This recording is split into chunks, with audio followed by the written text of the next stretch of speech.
बिस्मिल्लाहिर्रहमानिर्रहीम। अस्सलाम वालेकुम। मेरा नाम है नवीद अख्तर और मैं 10 साल से प्रैक्टिकल ज़राअत के शोबे से वाबस्ता हूँ।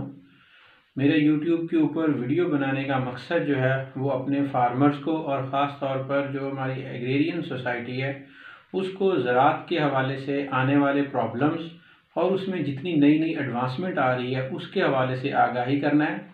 ये इस चैनल के ऊपर मेरी पहली वीडियो है और इस पहली वीडियो के लिए जो मैंने टॉपिक सेलेक्ट किया है वो ये है कि मौसमियाती तब्दीली जो है उसके गंदम के ऊपर क्या असरात आ रहे हैं। तो सबसे पहले हमें इस मौसमियाती तब्दीली को समझना पड़ेगा। इस वक्त पूरी दुनिया जो है वो जिस क्राइसिस से गुजर रही है वो है क्लाइमेट चेंज या ग्लोबल वार्मिंग, और इसके असरात जो हैं वो हर शोबे के ऊपर आ रहे हैं। हमारा ताल्लुक़ क्योंकि ज़राअत के साथ है, हम इसके रिलेटेड जो प्रॉब्लम है उसको देखेंगे। तो इस ग्लोबल वार्मिंग या इस जो मौसमियाती तब्दीली है इसकी वजूहात में से इंडस्ट्रियलाइजेशन है, जंगलात का ख़त्म हो जाना है, जिसकी वजह से हमारी ज़राअत और दूसरे शोबे जो हैं वो डायरेक्ट जो हैं वो असरअंदाज हो रहे हैं। जिस खित्ते में हम रहते हैं जनूबी एशिया, इसमें पाकिस्तान दुनिया के उन चंद एक ममालिक में से एक है जो कि सबसे ज़्यादा सफ़र कर रहा है मौसमियाती तब्दीली की वजह से। इसके असरात अगर हम देखें तो अभी रिसेंटली जो 2022 में मानसून की बारिशें आई, इन बारिशों की वजह से हमारी डीजी खान डिवीज़न, केपीके और इंटीरियर सिंध के बहुत सारे इलाके जो हैं जहां गैर ज़रूरी बारिशें हुई जो कि अपनी मुतवक्का बारिशों से उनकी मिकदार बहुत ज़्यादा थी, इन बारिशों की वजह से जो फ्लड्स आए उन फ्लड्स की वजह से अभी भी बहुत सारे रकबे जो हैं वो ऐसे हैं जो कि हमारे ज़ेरे काश्त नहीं आ सके। ये तो सिर्फ एक मिसाल है मौसमियाती तब्दीली की जो अभी हमने रिसेंटली फेस की। इसकी वजह से हमारे जो ग्लेशियर्स हैं वो पिघलते जा रहे हैं, सतह समंदर का लेवल जो है वो बढ़ता जा रहा है और इसके साथ साथ हमारे क्रॉपिंग पैटर्न्स और क्रॉप्स के मसाइल जो हैं वो भी तब्दील होते जा रहे हैं। अब आते हैं हम अपने असल मौजू की तरफ, जो कि हमारा मौजू है कि इस मौसमियाती तब्दीली के गंदम के ऊपर क्या असरात हैं। अगर गंदम की बात की जाए तो गंदम पूरी दुनिया की तरह पाकिस्तान में भी सबसे ज़्यादा खाई जाने वाली फसल है। पाकिस्तान में रकबे के लिहाज से सबसे ज़्यादा रकबे पर की काश्त की जाती है गंदम की। अगर ज़ेर काश्त रकबे के हवाले से देखा जाए तो पंजाब में सबसे ज़्यादा काश्त होती है, उसके बाद सिंध में, फिर केपीके में, और सबसे कम ज़ेर काश्त रकबा गंदम का जो है वो है हमारा बलोचिस्तान में। अगर गंदम की बात की जाए तो गंदम की बिजाई जो है वो नॉर्मली हमारा नवंबर के सेकंड वीक ऑफ नवंबर से ऑनवर्ड जो है टिल एंड नवंबर सबसे आइडियल टाइम माना जाता है हमारी गंदम के हवाले से। तो मौसमियाती तब्दीली के असरात को देखने के लिए हमें देखना पड़ेगा कि गंदम की फसल बिजाई से लेकर कटाई तक किन मराहिल में से गुजरती है और उसमें सबसे जो टेक्निकली जो सबसे इम्पोर्टेंट मरहला है वो कौन सा है। बिजाई, जैसा कि सब लोग जानते हैं, बिजाई सबसे अहम है। अगर गंदम की बिजाई बहुत ज़्यादा अगेती कर दी जाए या बहुत ज़्यादा पिछेती कर दी जाए तो उसके गंदम की पैदावार के ऊपर डायरेक्ट असरात आते हैं। तो बिजाई के तकरीबन 7 से 8-10 दिन के बाद गंदम का जो जर्मिनेशन है वो पूरी हो जाती है। जर्मिनेशन के बाद तकरीबन हम पहले पानी की अगर बात करें तो नॉर्मली हम 18 से 22 दिन के वक्फे से जो है हम अपनी गंदम की पानी फसल को जो वो पहला पानी लगाते हैं। तो इस पानी के बाद जो सबसे अहम मरहला आता है वो आता है गंदम की फसल की टिलरिंग का।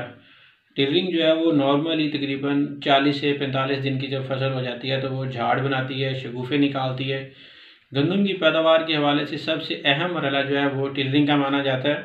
इसके ऊपर जो सबसे ज़्यादा ख्याल रखना होता है वो ये है कि एक तो हमारी फसल को पानी की कमी ना आए, दूसरा सबसे अहम चीज़ जो टिलरिंग को बढ़ाती है वो है लो टेम्परेचर। टिलरिंग का मरहला जब ख़त्म होता है तो उसके बाद आ जाता है गंदम की फसल का जो स्टेम एलोंगेशन का मरहला।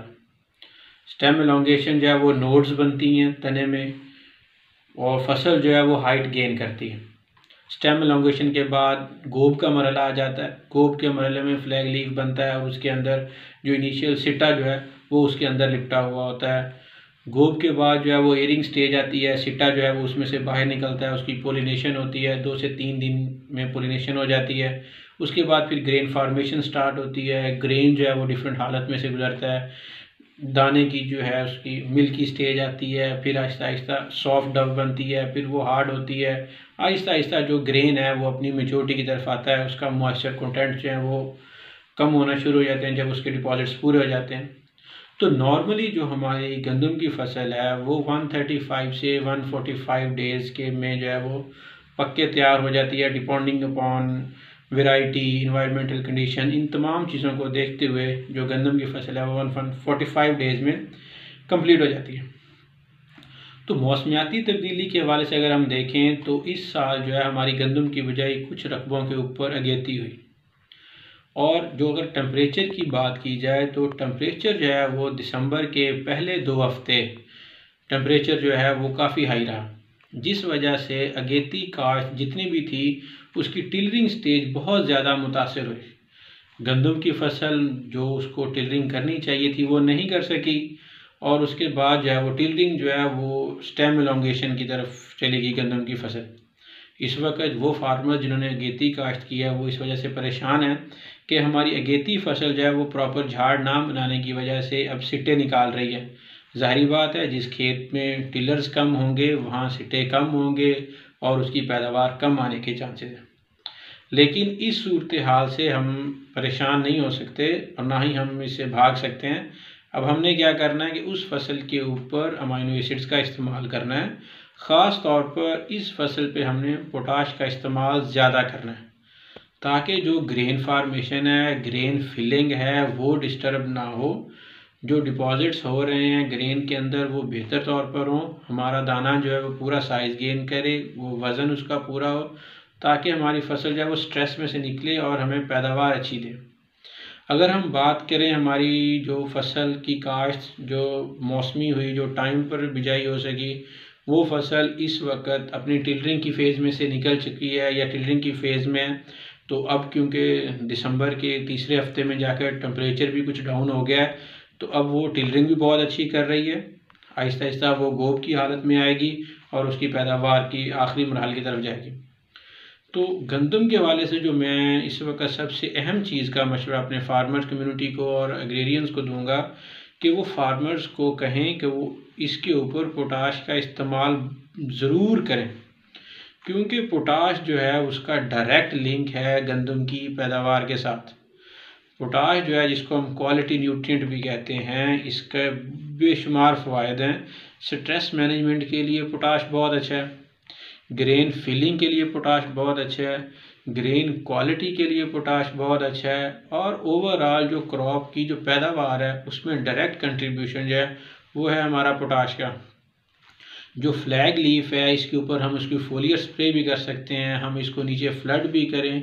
मैं किसी भी कंपनी का नाम नहीं लेता, आप किसी भी अच्छी इदारे की किसी भी अच्छी कंपनी की पोटाश जो है उसका फोलियर भी इस्तेमाल करें और उसको नीचे हम फ्लडिंग में भी इस्तेमाल करें, क्योंकि गंदम वाहिद फसल है जो लोग इसकी काश्त नहीं भी करते ये वो भी खाएंगे। तो लिहाजा गंदम की पैदावार जो है वो हमने बढ़ानी है। अगर इस साल की बात करें तो फार्मर्स के लिए इस वक्त गंदम के रेट में बहुत ज़्यादा अट्रैक्शन है, गंदम का रेट जो है वो भी बहुत अच्छा रहेगा। लेकिन हमने जो सबसे अहम चीज़ करनी है वो ये है कि जो लोग गंदम की काश्त नहीं भी करते उनको मद्देनज़र रखते हुए गंदम की ज़्यादा पैदावार लेने की कोशिश करनी है ताकि गंदम का क्राइसिस ना आ सके। तो ये था मेरा आज की इस वीडियो के बनाने का मकसद। तो तमाम दोस्तों ने इसके ऊपर राय ज़रूर देनी है कि ये मेरी काविश तमाम दोस्तों को कैसी लगी। मैं मज़ीद कोशिश करूँगा अपने YouTube चैनल के ऊपर डिफरेंट क्रॉप्स के हवाले से जो आने वाले मसाइल हैं या उसके ऊपर जो रहनुमाई है वो अपने फॉलोअर्स को ज़रूर देता रहूँगा। मेरे इस चैनल को सब्सक्राइब भी करें और इसकी वीडियोज़ को शेयर भी करें। तमाम दोस्तों का बहुत शुक्रिया। अल्लाह हाफ़िज़।